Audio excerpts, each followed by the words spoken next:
আজকে চৈত্র মাসের শুক্লপক্ষের অষ্টমী তিথি। এই তিথিতে আমরা সনাতন ধর্মের যারা আছি সবাই ব্রহ্মপুত্র নদের মধ্যে স্নান করি। আমরা বিশ্বাস করি যে ব্রহ্মপুত্র নদে এই তিথিতে স্নান করলে আমাদের যে জাগতিক পাপ আছে সেটা ক্ষয় হবে বা মোচন হবে। আসলে ব্রহ্মপুত্র নদে আমরা স্নান করি, এই যে ব্রহ্মপুত্র নদে স্নান করার যে ইতিহাসটা সেটা আমি একটু আজকে সকলের সামনে একটু ব্যাখ্যা করব। আর সনাতন শাস্ত্রে বিষ্ণুর অবতার হিসেবে ছিলেন পরশুরাম। তো এই পরশুরামের মাধ্যমে ব্রহ্মপুত্র নদের উৎপত্তি হয়। পরশুরামের পিতা ছিলেন যমদগ্নি এবং তার স্ত্রী যমদগ্নির স্ত্রী রেণুকা দেবী একদিন নদীর ঘাটে জল আনতে কিছুটা দেরি করে ফেলেন। এর দেরির কারণটা ছিল যে রেণুকা দেবী অন্য একজন পুরুষকে উনি আকৃষ্ট করে দেখছিলেন, যে জল খেলিতে মগ্ন ছিলেন একজন পুরুষ, তাকে উনি ভালোভাবে ওনাকে দেখছিলেন। তো এই জিনিসটা যমদগ্নি তো যেহেতু একজন ঋষি ছিলেন, দেয়ান বলে, এবং উনি খুব মহৎ একজন এবং শক্তিশালী একজন ঋষি ছিলেন। রেণুকা দেবীর মনের বিষয়টা যমদগ্নি তার স্বামী জেনে ফেলে। তো এদিকে পরশুরাম ছিল তাদের পঞ্চম সন্তানের মধ্যে সর্বকনিষ্ঠ সন্তান। তো রেণুকা দেবীর এই বিষয়টা জানার ফলে যমদগ্নি কিন্তু বিভিন্নভাবে তার প্রতি রুষ্ট হলেন। উনি যখন বাড়িতে আসলেন তাকে হত্যা করার জন্য তার যে 4 জন সন্তান আছে ওই যে তাদেরকে নির্দেশ দিলেন, কিন্তু তারা মাতৃদেবীকে হত্যা করতে চাইলেন না। পরে যখন পরশুরাম আসলো, পরশুরামকে আগের থেকে অঙ্গীকারবদ্ধ করে নিয়েছিলেন যমদগ্নি যে আমি তোমার পিতা হিসেবে তোমাকে যা আদেশ করব তুমি কিন্তু সেটা পালন করতে বাধ্য হবে। তো পরশুরাম স্বভাবতই তার পিতৃআজ্ঞা পালন করার জন্য উনি সম্মত ছিলেন। কিন্তু যখন দেখলেন যে ওনার পিতা ওনাকে আদেশ করলেন যে ওনার মাতৃদেবী রেণুকা দেবীকে হত্যা করতে হবে, তখন তো ওনার আকাশ মাথায় ভেঙে পড়ে। কিন্তু কি করার আছে, যমদগ্নি খুবই একজন বৈরাগী এবং খুব একজন মহান ঋষি ছিলেন, যেহেতু ওনার কথার কোনো নড়চড় হবে না, ওনার কথা মানতে হবে। আর পরশুরামও যেহেতু কথা দিয়েছিলেন যে পিতৃ আজ্ঞা উনি পালন করতে, তখন বাধ্য ছিলেন। সেই জন্য পরশুরাম কী করলেন, তার ধর থেকে মাথাটা একটা কুঠারের সাহায্যে আলাদা করে দিলেন, এবং তার যে 4 জন ভাই ছিল তারাও কিন্তু মৃত হয়ে গেলেন। তো এতে করে তার মা রেণুকা দেবীকে হত্যার পরে অবশ্য পরশুরামের অনেক খারাপ লেগেছে, এবং উনি ওনার পিতার কাছে অনুনয় বিনয় করে তাদের জীবন কিন্তু আবার ফিরিয়ে নিয়ে এসেছিলেন। যে উনি বর চেয়েছিলেন, এবং বর চাওয়াটা ছিল যে আমার মাতৃদেবীর জীবন আপনি আবার পুনরায় ফিরিয়ে দেন এবং আমার ভাইদেরকে আপনি পুনর্জীবিত করেন। তো যমদগ্নি তখন তার রাগ যেহেতু কিছুটা স্তিমিত হয়েছিল, এবং উনি সন্তুষ্ট হয়ে ওনার যে সন্তানের প্রতি উনি সন্তুষ্ট হয়ে উনি পুনরায় ওনার স্ত্রী এবং সন্তানদের উনি পুনর্জীবিত করেছিলেন। কিন্তু বিষয়টা হলো, যদিও পরশুরাম তার মাকে পুনর্জীবিত করেছিলেন, কিন্তু তার যে হাতের কুঠার সেটা তার হাত থেকে সরছিল না, তার হাতে লেগেছিল। এতে করে পরশুরাম তার পিতৃদেবকে জিজ্ঞেস করলেন যে পিতা, আমি তো আমার মাতাকে পুনর্জীবিত করলাম, কিন্তু আমার হাত থেকে তো কুঠারটা সরছে না, আমার হাতে তো কুঠার লেগে গেল। তখন যমদগ্নি বললেন যে বৎস, তুমি তো তোমার পিতৃ আজ্ঞা পালন করেছো ঠিক আছে, কিন্তু তুমি তো একটা ভীষণ একটা অন্যায় করেছো, যেটা হলো তুমি তোমার মাতৃদেবীকে তুমি হত্যা করেছো। এবং তুমি মাতৃদেবীকে হত্যা করো নাই, তুমি একজন নারীকে হত্যা করেছো। কারণ সনাতন ধর্মে নারীদেরকে দেবী রূপে উপস্থাপন করা হয়েছে। সেই জন্য তুমি তোমার যে মাতৃ হত্যা এবং নারী হত্যার দায়ে তোমার হাতে এই কুঠারটা লেগেই থাকবে। এই পাপ থেকে তুমি আর রেহাই পাবে না, তোমার কৃতকর্মের ফল তুমি পাবে। তখন পরশুরাম অনুনয় বিনয় ফলে বলতেছে যে পিতা, আমি কি করলে আমার সেই পাপ থেকে আমি মুক্ত হতে পারবো?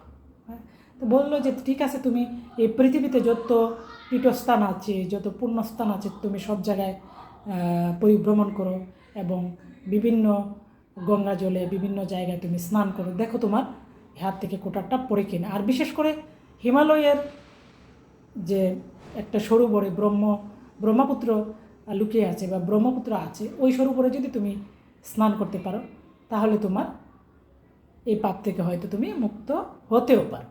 তো ওইভাবে পরশুরাম পিতার কথা কী করলেন যে উনি বিভিন্ন জায়গায় পৃথিবীর বিভিন্ন পুণ্যস্থান পরিভ্রমণ করতে লাগলেন এবং বিভিন্ন জায়গায় স্নান করতে লাগলেন। যেখানে যেভাবে পারেন উনি সাধনা করতে লাগলেন, কিন্তু কোনো ক্রমেই আর ওনার হাত থেকে কুঠারটা পড়ছে না। শেষ পর্যন্ত উনি গেলেন হিমালয়ে গিয়ে যে একটা সরোবরে ব্রহ্মপুত্র মানে এখানে বিচরণ করছিলেন, লুকায়িত ছিলেন, সেই সরোবরে, এক বর্তমানে মানস সরোবর, সেই সরোবরে কী করলেন, পরশুরাম স্নান করার পরেই দেখলেন যে তার হাত থেকে যেই কুঠার ছিল সেটা পড়ে গেছে। তখন পরশুরাম চিন্তা করলেন যে আসলে তো এই সরোবরের জল তো অনেক পবিত্র, যার ফলে আমি আমার এই পাপ থেকে মুক্ত হতে পারলাম। তখন উনি তো স্বয়ং ভগবান, উনি চিন্তা করলেন যে ভগবান তো ভক্তের চেয়ে সবসময় করে। উনি যখন এই জলের স্পর্শে উনি পাপমুক্ত হলেন, তখন উনি বললেন যে আমি এই জলধারাকে যদি আমি পৃথিবীতে নিয়ে যাই, তাহলে পৃথিবীর মানুষ এই জলধারা স্পর্শে এসে তারাও পুণ্য লাভ করতে পারবে এবং বিভিন্ন পাপ থেকে মুক্ত হতে পারবে। সেই জন্য উনি চিন্তা করলেন যে ওই জলধারাকে উনি সমতল ভূমিতে নিয়ে আসবেন, এবং যেই কথা সেই কাজ। ওনার যে কোটারটা ছিল সেটাকে লাঙ্গলের ফলার মধ্যে সংযুক্ত করলেন এবং এটা লাঙ্গলের ফলার মতো ব্যবহার করে সেই সরোবর থেকে, মানস সরোবর থেকে ব্রহ্মপুত্র নদের জলধারাকে উনি ভারতের উপর দিয়ে বিভিন্ন রাজ্যের উপর দিয়ে উনি সেই ওনার ফলাটা নিয়ে আসতে লাগলেন। সেটা কিন্তু হিন্দু শাস্ত্রবিদ অনুযায়ী। তো এইভাবে উনি সেটা নিয়ে আস্তে আস্তে একেবারে এই বাংলাদেশে প্রবেশ করলো। সেই কুড়িগ্রামের চিলমারি বন্দরের মধ্য দিয়ে আপনার উনি প্রবেশ করালেন, করে একেবারে নারায়ণগঞ্জ জেলার সেই লাঙ্গল বন্ধ জায়গায় এসে উনি পরিশ্রান্ত এবং ক্লান্ত হয়ে পড়লেন। এই জায়গায় এসে উনি ওনার কোঠার দিয়ে যে লাঙ্গলটা বানিয়েছিলেন সেটা বন্ধ করে দিলেন। সেই থেকে নারায়ণগঞ্জ জেলার এই অংশটার নাম হয়ে গেল লাঙ্গল বন্ধ, মানে লাঙ্গলটাকে এখানে বন্ধ করে দেওয়া হয়েছে। হ্যাঁ, তো এই যে একটা পৌরাণিক কাহিনী আমরা জানি, এটা আমাদের ধর্মমত অনুযায়ী যে আমরা এখানে লাঙ্গলবন্ধ বর্তমানে আমাদের বাংলাদেশে একটা পুণ্যস্থান। এখানে হাজার হাজার পুণ্যার্থী যায় সেই অষ্টমী তিথিতে, চৈত্র মাসে শুক্লপক্ষের অষ্টমী তিথিতে স্নান করার উদ্দেশ্যে হাজার হাজার ভক্ত এখানে সমাগত হয়। তো এই ভক্তার সমাগতের মধ্যে কিন্তু একটাই কারণ যে এখানে পরশুরাম আর লাঙ্গলটা এসে থেমে গিয়েছিল, সেই জন্য এই জায়গার নামটা হয়েছে লাঙ্গল বন্ধ। আর যাই হোক, তো এখানে একটা জিনিস খেয়াল করে দেখবেন, আমরা ভগবান পরশুরাম কিন্তু নিজে যদিও মাকে হত্যা করেছিলেন, পুনরায় কিন্তু উনি পুনর্জীবিত করেছিলেন, কিন্তু উনি ওনার কর্মফল থেকে রক্ষা পায়নি। সুতরাং আমরা এই ধারণাটা করলে হবে না যে আমরা হয়তো গঙ্গা স্নান করলে বা ব্রহ্মপুত্র নদের মধ্যে স্নান করলেই আমাদের সকল পাপ ধুয়ে মুছে শেষ হয়ে যাবে। এই ধারণাটা করাটা একেবারে ভুল আমি মনে করি। আর এই যে কারণ কি, যেখানে আপনার কর্মফল কিন্তু আপনাকে ভোগ করতেই হবে, আপনার কর্মফল কিন্তু আপনাকে ভোগ করতে হবে, যেটা আমাদের পরশুরামও কিন্তু ভোগ করেছে। সারা পৃথিবী, সারা বিশ্ব উনি পরিভ্রমণ করেছেন ওনার এই মাতৃহত্যার পাপ থেকে মুক্তি পাওয়ার জন্য। সুতরাং আমরাও যদি আমাদের জাগতিক জীবনে কোনো অন্যায় পাপ করে থাকি, তাহলে আমাদের পাপ থেকে কিন্তু আগে মুক্ত হতে হবে।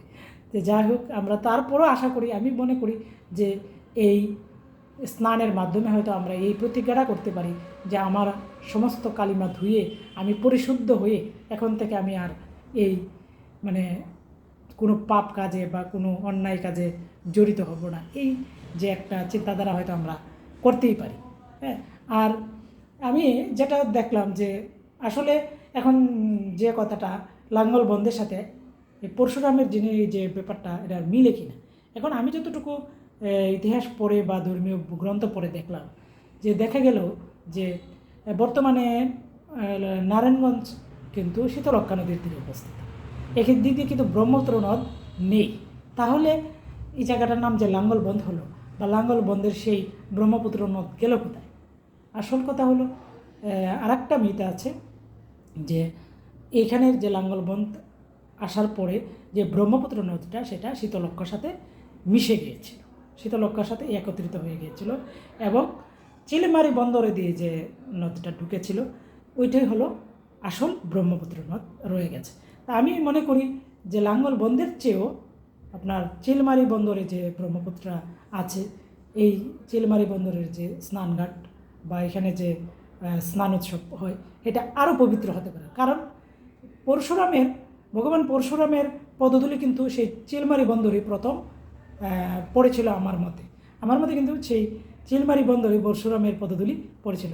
সুতরাং পরশুরামের পদধূলি যেহেতু প্রথম চিলমারি বন্দরে পড়েছিল, কাজেই পুণ্যের দিক দিয়ে বা ঐতিহ্যের দিক দিয়ে বা আমাদের সনাতন মিথ অনুযায়ী সেই চিলমারি বন্দরটা কিন্তু আমাদের পবিত্রতম স্থানের মধ্যে একটি পড়ে, আর লাঙ্গলবন্ত তো আছে।